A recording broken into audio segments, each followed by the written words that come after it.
আমাৰ বিষয়ববী আহি পায় নিশ্চিতভাৱে আপোনালোকক পৰিচয় কৰাই দিম।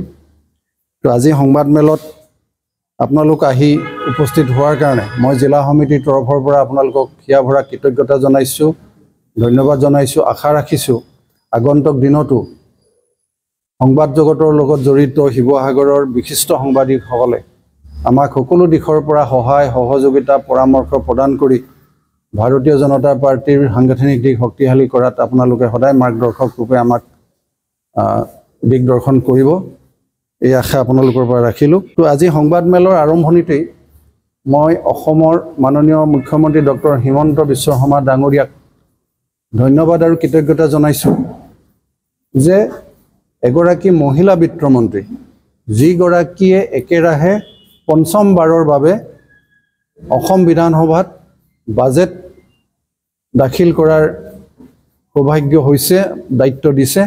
আৰু মাননীয় বিত্তমন্ত্ৰী শ্ৰদ্ধাৰ অজন্তা নেওগ ডাঙৰীয়ানীকো এখন সৰ্বাংগ সুন্দৰ জনমুখী বাজেট অসমবাসীলৈ আগবঢ়াই দিয়াৰ বাবে আমি শিৱসাগৰ জিলা সমিতিৰ তৰফৰ পৰা আন্তৰিক কৃতজ্ঞতা জনাইছোঁ। আৰু বাইদেউৰ এই প্ৰচেষ্টাক গোটেই অসমবাসী আজি শলাগ লৈছে, আমিও তেখেতৰ এই প্ৰচেষ্টাক শলাগ লৈছোঁ। আমি দেখা পাইছোঁ মহিলা সবলীকৰণৰ ওপৰত সৰ্বাধিক গুৰুত্ব আৰোপ কৰিছে। বিশেষকৈ মুখ্যমন্ত্ৰীৰ মহিলা উদ্যমিতা অভিযান যিটো চলি আছে, গ্ৰামাঞ্চলৰ প্ৰায় 30 লাখ মহিলাক আৰু নগৰাঞ্চলৰ প্ৰায় 2 লাখ মহিলাক 10,000কৈ টকা দি এই উদ্যমিতা অভিযানৰ যোগেদি মহিলা সবলীকৰণৰ এই প্ৰচেষ্টা এই বাজেটৰ যোগেদি আনিছে, পৰিকল্পনা ৰাখিছে বাজেটত। আৰু এই বাজেটৰ এই মহিলা উদ্যমিতা আঁচনিৰ কাৰণে মুঠ বাজেট ধাৰ্য কৰিছে 3,038 কোটি টকা। গতিকে এটা বৃহৎ অনুদান মহিলাসকলক সবলীকৰণৰ কাৰণে বাজেটত ব্যৱস্থা কৰিছে। ইয়াৰ পিছতে আমি দেখা পাইছোঁ মহিলাসকল হোৱাৰ আগতে আমাৰ যুৱতী হৈ থাকে, যিসকল শিক্ষা গ্ৰহণৰ সময়ত ছাত্ৰী হিচাপে অধ্যয়নৰত অৱস্থাত প্ৰতিগৰাকী হায়াৰ ছেকেণ্ডেৰী ফাৰ্ষ্ট ইয়েৰত পঢ়ি থকা কন্যাক ছাত্ৰীক মাহে 1,000কৈ 10 মাহত 10,000 টকা। যিখিনি ছোৱালীয়ে ডিগ্ৰী ফাৰ্ষ্ট ইয়েৰ পঢ়ি আছে তেওঁলোকক 1,250 টকা। যিবিলাক ছাত্ৰীয়ে ইউনিভাৰ্চিটিত প্ৰথম বৰ্ষত গৈছে, BEdৰ প্ৰথম বৰ্ষত নামভৰ্তি কৰিছে, তেওঁলোকক মাহে 2,500 টকাকৈ দিয়াৰ এই ব্যৱস্থা নিযুত মইনা আঁচনিৰ যোগেদি অসম চৰকাৰৰ তৰফৰ পৰা এই বাজেটৰ আনিছে। আৰু ইয়াৰ পৰা সৰ্বমুঠ প্ৰায় 1,08 লাখ ছাত্ৰী আগন্তুক দিনত ইয়াৰ দ্বাৰা উৎসাহিত হ'ব, উদগনি পাব। আৰু এই শিতানত বাজেটত আমি দেখা পাইছোঁ প্ৰায় 4.3 লাখ ছাত্ৰীক উপকৃত কৰিবৰ কাৰণে 391 কোটি টকা ধাৰ্য কৰিছে। গতিকে যথেষ্ট এটা ডাঙৰ অনুদান ইয়াত ধাৰ্য কৰা হৈছে। আৰু এটা দেখা পাইছোঁ মুখ্যমন্ত্ৰী জীৱন প্ৰেৰণা আঁচনি। ইয়াত যিসকল যুৱতী ছাত্ৰ ছাত্ৰী গ্ৰেজুৱেশ্যন কৰাৰ পিছত তেখেতলোকে যেতিয়াই গ্ৰেজুৱেশ্যন সম্পূৰ্ণ হয় তাৰপিছত চাকৰিৰ সন্ধান কৰে। গতিকে সেই চাকৰি সন্ধানকাৰী সেই শিক্ষিত গ্ৰেজুৱেট ল'ৰা ছোৱালীখিনি চৰকাৰে আৰু প্ৰত্যেককে 25,000 টকাকৈ এবছৰৰ কাৰণে সাহায্য দিব, যাতে তেওঁলোকে সেই এবছৰতে তেওঁলোকে আত্মসংস্থাপনৰ কাৰণে বা চাকৰিৰ ক্ষেত্ৰত যাতে তেওঁলোকে সহায় হয়, এই ব্যৱস্থা এই বাজেটৰ যোগেদি আনিছে। লগতে ইউনিভাৰ্চিটিৰ যিবোৰ গৱেষক শিক্ষাৰ্থী, ৰিচাৰ্চ যিবোৰ স্কলাৰ, তেওঁলোকক মাহে 25 বছৰৰ আগত 25,000 টকা।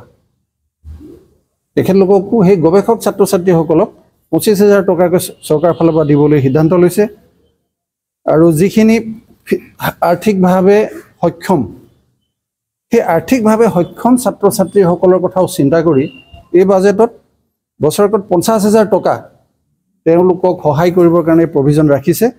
আৰু ইয়াৰ কাৰণে মুঠ প্ৰয়োজন হৈছে 25 কোটি টকা। আৰু এই 25 কোটি টকা চৰকাৰে এই বাজেটত ধাৰ্য কৰিছে। আমি নিশ্চিত যে এই জীৱন প্ৰেৰণা আঁচনিৰ যোগেদি আমাৰ শিক্ষিত যুৱক যুৱতীসকল ইউনিভাৰ্চিটিৰ ৰিচাৰ্চ স্কলাৰসকল আৰু আমাৰ বিশেষভাৱে সক্ষম ছাত্ৰ ছাত্ৰীসকল যথেষ্ট পৰিমাণে উপকৃত হ'ব।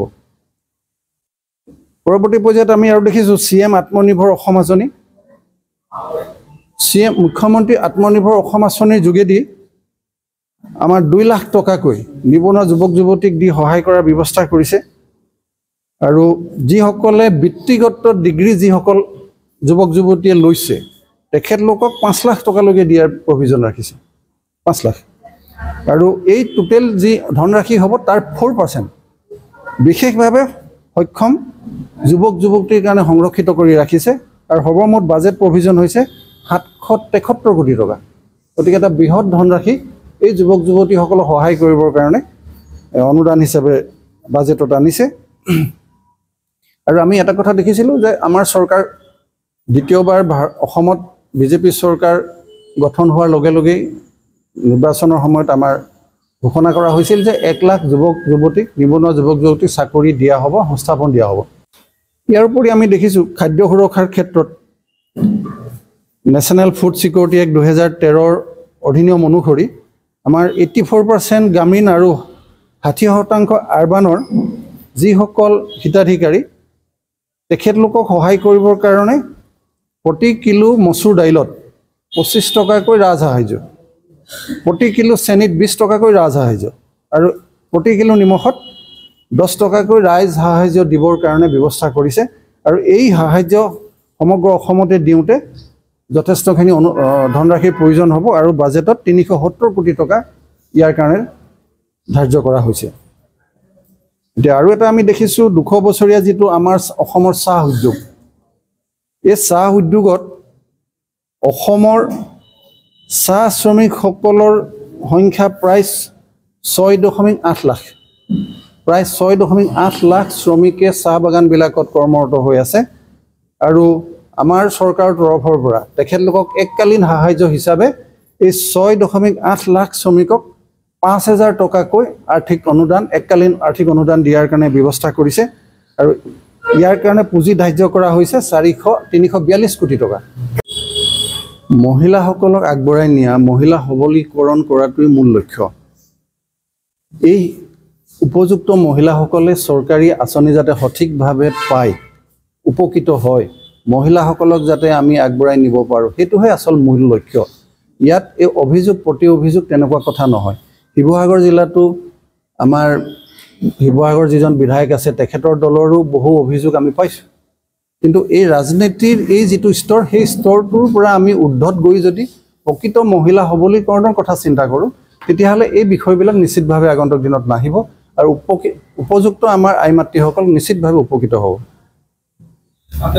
কথা নিশ্চিত, ভাৰতীয় জনতা পাৰ্টীৰ প্ৰত্যেকজন কাৰ্যকৰ্তা খুব নিষ্ঠাৱান কাৰ্যকৰ্তা। তাৰ মাজত যদি কোনোবাই কেতিয়াবা সেই পথৰ পৰা বিচলিত হয়, আপোনালোকে দেখিছে যে তেনেকুৱা বিচলিত কাৰ্যকৰ্তাৰ ওপৰত দলে অনুশাসনমূলক ব্যৱস্থা লয় আৰু আগন্তুক দিনত নিশ্চিতভাৱে দলে যি আমাৰ সংবিধান আছে, সংবিধানৰ গণ্ডিৰ ভিতৰত প্ৰয়োজনীয় পদক্ষেপ ল'ব। আমি সকলোৱে জানো যে এইবাৰ পঞ্চায়ত নিৰ্বাচনত যিসকল আমাৰ ৱাৰ্ড মেম্বাৰৰ নিৰ্বাচনৰ ক্ষেত্ৰত কোনো ৰাজনৈতিক দলৰ তাত অংশগ্ৰহণ নাথাকিব। সম্পূৰ্ণ নিৰ্দলীয়ভাৱে ৱাৰ্ড মেম্বাৰসকলে নিৰ্বাচন খেলিব পাৰিব আৰু মুখ্যমন্ত্ৰী ডাঙৰীয়াৰ আশা যে উপযুক্ত ব্যক্তি ৰাইজে পঞ্চায়তৰ সদস্য হিচাপে নিৰ্বাচন কৰিব লাগে, যাতে প্ৰকৃত যিটো পঞ্চায়তী ৰাজ, সেই পঞ্চায়তী ৰাজ যাতে সঠিকভাৱে আগন্তুক দিনত ৰূপায়ণ কৰিব পাৰি, জনসাধাৰণ যাতে উপকৃত হ'ব পাৰে। সেইকাৰণে উপযুক্ত ব্যক্তিকহে ৰাইজে যাতে পঞ্চায়তৰ সদস্য হিচাপে নিৰ্বাচিত কৰি পঠিয়াব বিচাৰে, সেই সুবিধাটো দিবৰ কাৰণে মুখ্যমন্ত্ৰী ডাঙৰীয়াই এই পদক্ষেপ লৈছে। গতিকে আমাৰ ভাৰতীয় জনতা পাৰ্টীৰ ফালৰ পৰা পঞ্চায়তৰ সদস্য নিৰ্বাচনৰ ক্ষেত্ৰত আমাৰ কোনো তাত জড়িত বিষয় নাই। তো আমি কাউন্সিলৰ আৰু জিলা পৰিষদ এই দুটাহে আমাৰ বুলি নহয়, সকলো ৰাজনৈতিক দলৰে প্ৰাৰ্থী থাকিব কেৱল কাউন্সিলৰ আৰু জিলা পৰিষদৰ ক্ষেত্ৰত। তো আমি চেষ্টা কৰিম যে ৰাইজে বিচৰা উপযুক্ত মানে কি, যিজনে জয়ী হোৱাৰ পিছত জনতাৰ সেৱাত 24 ঘণ্টা নিমজ্জিত হৈ থাকিব পাৰে, যাৰ মূল উদ্দেশ্যটো হৈছে ৰাইজক সেৱা, সেই মানসিকতাৰ প্ৰাৰ্থীক আমি ৰাইজৰ বাবে আগবঢ়াই দিবলৈ চেষ্টা কৰিম আৰু আমি নিশ্চিত শিৱসাগৰবাসী ৰাইজে আমাৰ সিদ্ধান্তক আঁকোৱালি ল'ব, আমাক আশীৰ্বাদ দিব। খবৰ মানে এনি লাইভ 24/7 আৰু এনি লাইভ ডিজিটেল। যিকোনো খবৰৰ বাবে যোগাযোগ কৰক 9387734920 আমাৰ এই নম্বৰত।